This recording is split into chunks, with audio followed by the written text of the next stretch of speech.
कितने पैसे चाहिए? पैसा नहीं, इज्जत। मोहल्ले के चिरकुट लौंडे हरा रहे हैं फैंटेसी स्पोर्ट्स में। आप एक्सपर्ट हो, सिखाओ। सिखाऊंगा तो जाने दोगे? फैंटेसी स्पोर्ट्स का असली अखाड़ा। इस गेम में वित्तीय जोखिम के तत्व हैं और इसकी लत लग सकती है। कृपया जिम्मेदारी से और अपने जोखिम पर खेलें। Hello and welcome to the Outside View presented by Fantasy Akhada.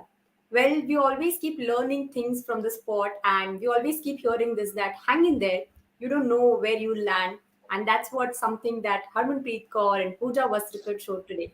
Their partnership helped India to put a commanding total on board and to discuss the first innings. I have alongside me our experts, Annesha, Ghosh and Thirushkamini. Welcome both of you. So let's first start with the talks of course, Harmanpreet Kaur, the captain leading the side from the front. Of course, we saw today that India managed to score 255 today, and that's a huge total for Sri Lanka to chase, a big challenge for them. But 75 is what Harmanpreet Kaur scored today. Again, took the responsibility for the side. How good it was to see her score those runs, be responsible for the side, and get the job done and put a commanding total. Because we were discussing about this in the pre-show that India today have the opportunity to just go and express themselves. They wanted to cross that 250 mark. It was important for them, keeping in mind the upcoming series and everything. So how special her innings was today, Annesha? Yeah, it was a captain's knock, as they call it, because India needed Harmanpreet to step up yet again. It was quite the theme of the T20I series, and here again, the India captain, the new India ODI skipper, put her hand up and took India to not just a safe score, but it's a more than winning score, in my opinion, because the pitch is not as easy as it looks. It was holding up for the best part of the innings. So there are a few demons in this particular surface that Sri Lanka as a batting unit will need to contend with, but Harmanpreet Kaur has really given more than enough for the Indian attack to be able to defend. Her approach was yet again phenomenal, considering she kept losing wickets, and there was this huge collapse that was triggered right after the 59-run partnership between Shafali Verma and Yastika Bhatia. India lost 5 wickets for 35, so Harmanpreet Kaur had no option really to than to just make sure that she stemmed the fall of wickets and strung in that important partnership with Pooja Vastrakar. Briefly, there was a 20-odd run stand with Deepti Sharma too, but unable to convert her own start on the Deepti Sharma. I mean, that but partnership did not quite come to fruition the way India would have hoped to. But that stand with Pooja Vastrakar, really, Harmanpreet Kaur being the aggressor, accessing new regions or regions in the wagon wheel that are not her conventional scoring area, so to speak. So we saw how fluent she was unleashing the pull. For example, her sweep shot was not the most effective, the most productive shot on the day, which meant that the Sri Lankan batters forced her to do something different. They were bowling relatively short, slightly back of a length than which did not allow her to sweep as fluently as she would otherwise. But whatever the challenge was thrown at Harmanpreet's way, she really came out with flying colors for the best part and wanted to, get to that 100. Obviously, you could tell, but could only get to 75. But those were as good as 100 odd runs, those 75 runs, mind you. On that note, let's have a look at the batting scorecard to see how things panned out for India there. Shafali Verma, of course, once again tried to be patient with the bat there. 49 runs, an early wicket of Smriti Mandhana there. But yet again, Yastika Bhatia looked quite comfortable on the field, was playing good shots. And Harmanpreet Kaur, of course, 75 runs, well supported there by Pooja Vastrakar as well, 56 runs. And she's the one we're going to talk about next. We were talking in the pre-show that building partnerships is very important. Two big partnerships today we saw. Firstly, between Yastika Bhatia and Shafali Verma, then between Harmanpreet Kaur and Pooja Vastrakar. And that particularly helped India to post the target of 255 in front of Sri Lanka in the third ODI. But Pooja Vastrakar just did the job right, Thirush. It was important for her to stay calm on the field on the other end, give time to Harmanpreet Kaur, rotate the strike, play shots when necessary. Is she turning on to be the finisher that India is looking for probably?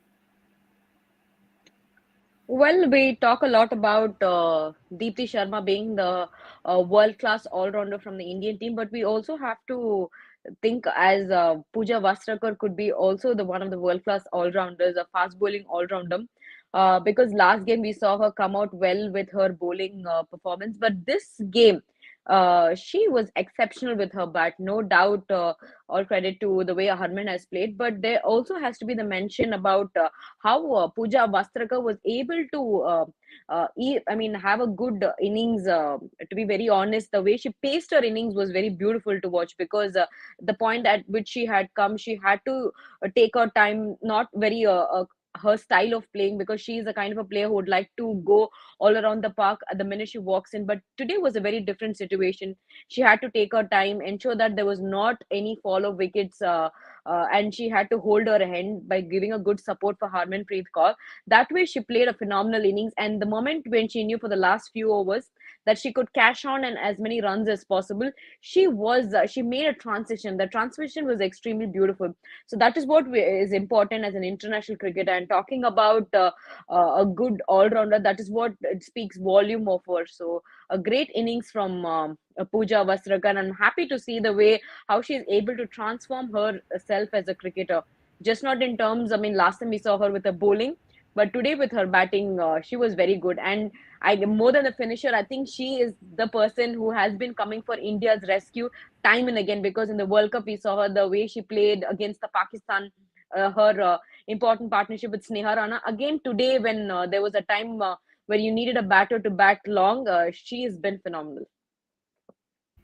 She has been indeed phenomenal and has been a savior for Team India whenever the team has needed her the most. But of course, the Indian fans there out, they are happy. They saw a classic from Shafali Verma and Smriti Mandhana in the second ODI, and a classic from Harmanpreet Kaur today as well.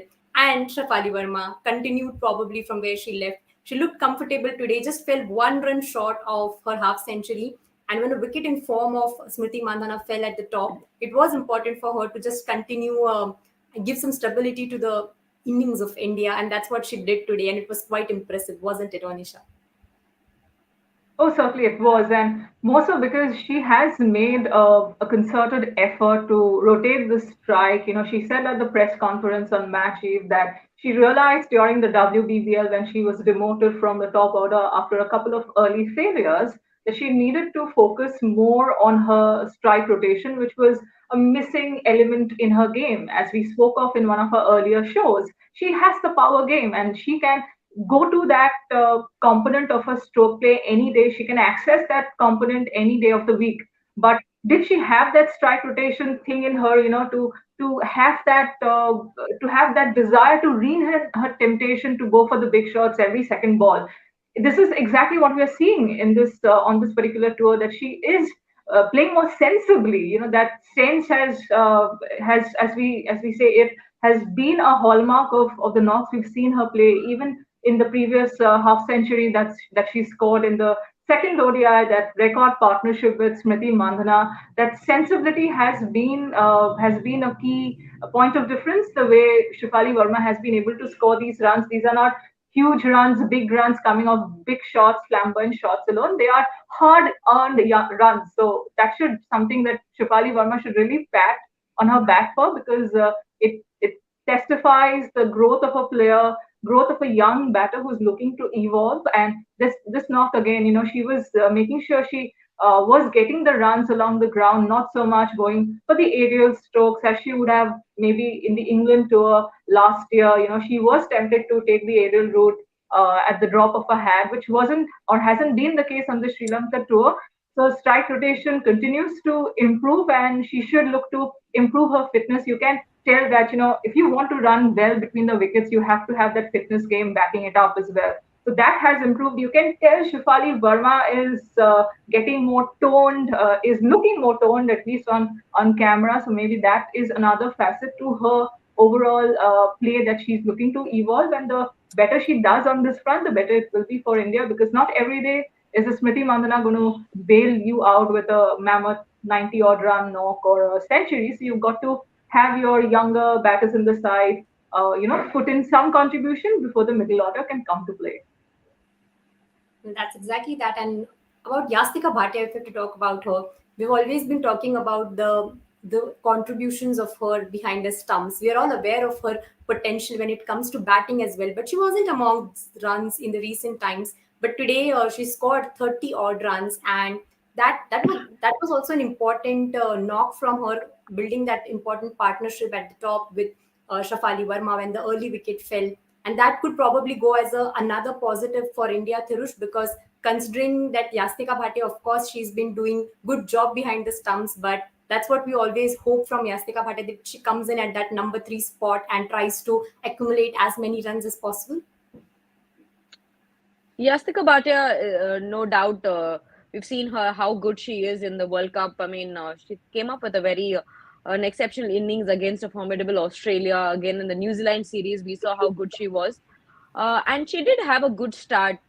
Considering she didn't get an opportunity to bat in the last game, today was an opportunity given to her, and I feel she did a good job. She did get a good start, especially with the early wicket falling. You need somebody to anchor the innings, and with Shafali Verma on the other end rotating the strike.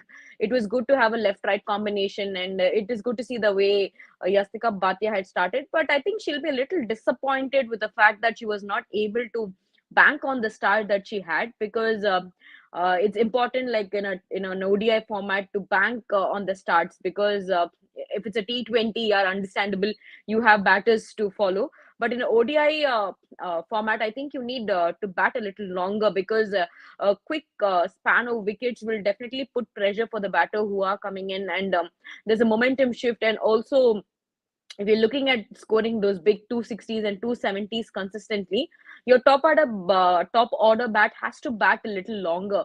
And I think with just that front, I think she'll be a little disappointed. But like I said, it is just a matter of time, because there's no doubt about the potential of Yastika Bhatia. She has been exceptional. But it's just like how we've seen Shafali Verma evolve herself as a player. Maybe a little game time will certainly help Yastika Bhatia, or be able to do well in the role assigned to her. We would all look forward to seeing her evolve as a player, an even better player.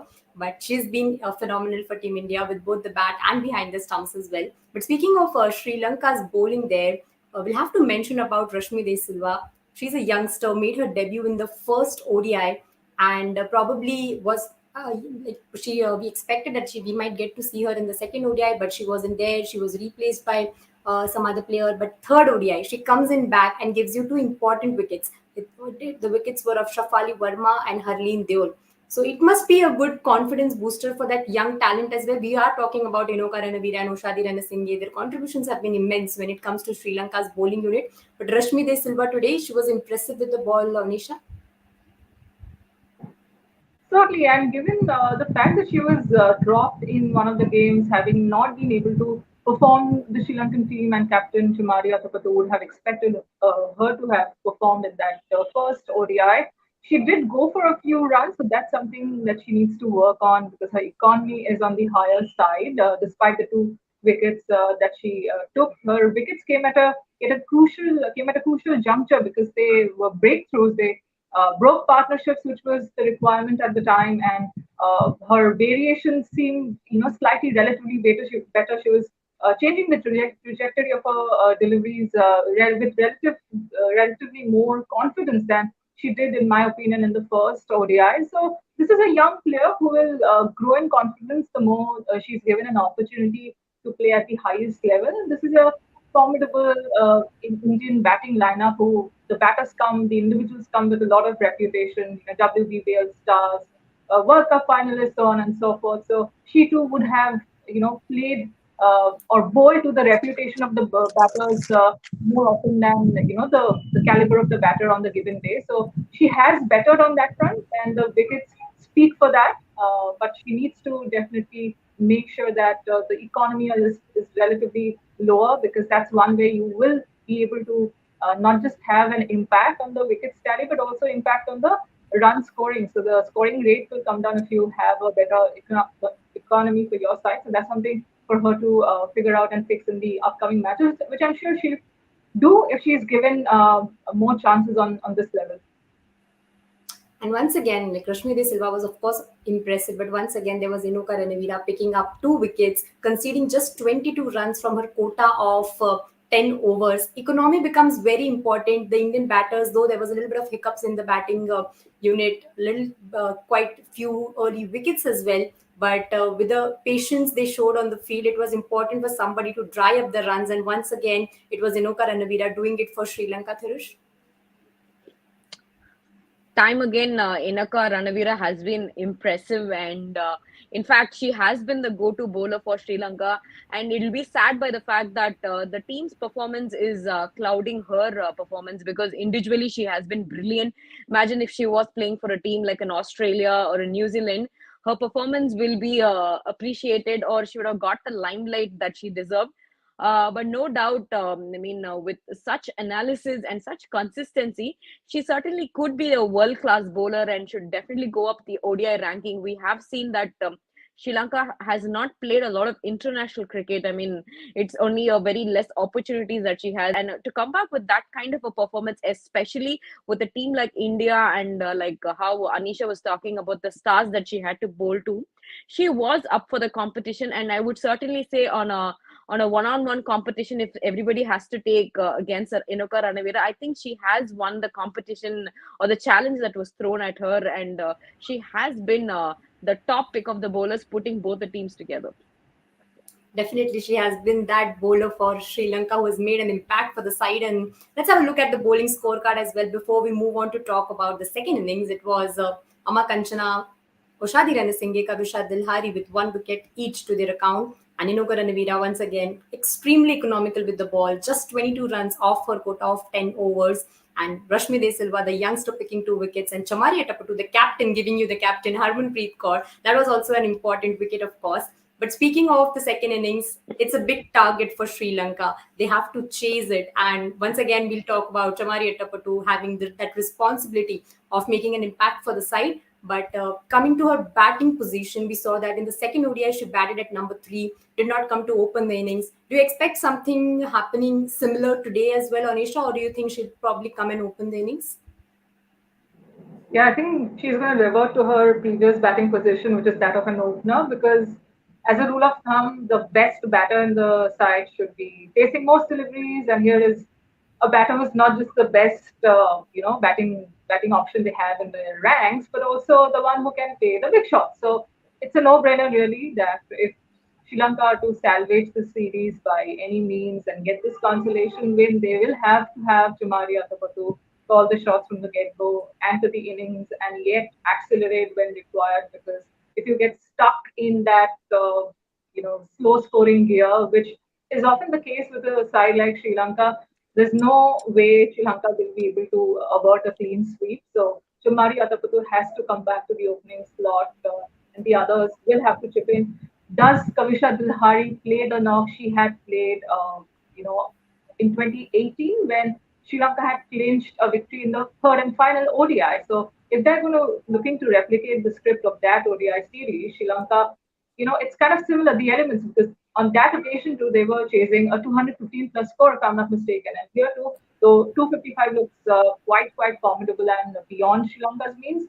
A Chamari Atapattu special can really turn the tide in Sri Lanka's favor, but there has to be contributions from the other senior batters as well. And we've seen Nilakshi De Silva chip in with important cameos in what may have been losing causes. But if she can perform the way she did and perform better, and along with the likes of Kavisha Dilhari and the other batters, Sri Lanka do stand a chance. I mean, I will back them to get as close to this score as possible.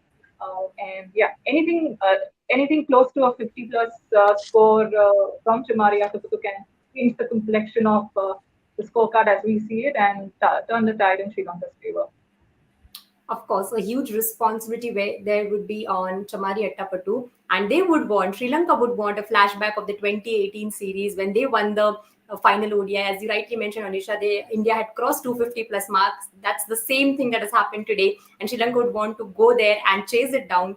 But you also mentioned that support is important. You named quite a few players there, but Ama Kanchana is probably also the other name that might come to our mind, because she has a fair amount of experience under her sleeves. Scored 47 runs in the second ODI, just few runs short of her first ODI half century. Once again, the a lot of responsibility will come on in Sri Lanka's middle order as well. Thirush there? I think it's a great, like Anisha mentioned, a lot will depend on how Chamari Attapattu will be playing today. But to play the second fiddle, I think Vishmi Gunaratne will have an opportunity today by her side because she would want to explore herself and give a good stand because she has got the opportunity for the second time in the ODI series, and it's important that she's able to cash in as much as possible. And also talking about we were talking about how Amma Kanchana could play a very vital role, but I think that will play on the lower order because by then Chamari being the top order, she would have made a very huge contribution in the run chase. But I think a great role will come into play of the Nikashi De Silva because she has been amongst runs and been getting quite, even in the first ODI and the second ODI where she was amongst run. And also a great contribution will have to come from the middle order, rightly mentioned by Anisha, because it's not going to be a very easy chase. It's a huge total, and the wicket not being a very favorable for the batting batters to come out there. I think a lot will depend on how Chamari Attapattu is going to go after the chase. It's not going to be an easy chase, but definitely a intriguing one. So let's take quick predictions from our experts before we wrap this up. Annesha, we know that India's bowlers have been in a good form. Renuka Singh Thakur has been instrumental in picking up those early wickets. But do you root for her today as well, or there's some other bowler in your mind you pick of the bowler?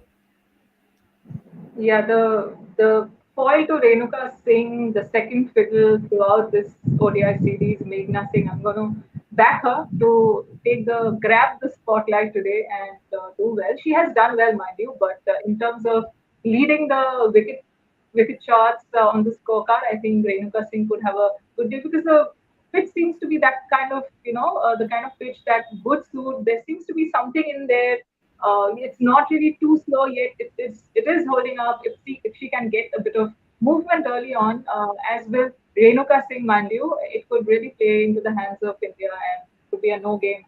End of story pretty early on for Sri Lanka. But Meghna Singh, I'm looking forward to how she goes about today because the Commonwealth Games are around the corner. So maybe she can take a lot of confidence into that tournament should she, crown this particular series with a good performance and some wickets on the wicket tally. Coming to you, Thirush, you might just tell us the batter other than Chamari Attapattu you're looking forward to and who's going to make an impact on this game. It has to be Nikashi De Silva because she has got the start and she's looked a little convincing. Apart from the Attapattu, the other batter who I would be hoping will at least get a good run today because it's important that you've got the start, but you obviously need the runs behind you. So I think my player who I would be backing on will be her. Okay, then we've got the predictions from our experts, and in the second ODI, our experts were spot on with their predictions. So let's see how it pans out today. We'll join you for the post-match show once the match is done. Until then, you stay tuned to Women's Cricket Zone for all the updates on women's cricket. ये पक्का अब सीख तो गए, अब तो जाने दो मुझे। ठहर जाइए, कोई प्रॉब्लम वॉब्लम हो गई तो कहाँ ढूंढेंगे आपको? फैंटेसी अखाड़ा का 24/7 कस्टमर सर्विस है, आपकी प्रॉब्लम को सॉल्व करवा देंगे। कल जाने देंगे। फैंटेसी स्पोर्ट्स का असली अखाड़ा। इस गेम में वित्तीय जोखिम के तत्व हैं और इसकी लत लग सकती है। कृपया जिम्मेदारी से और अपने जोखिम पर खेलें।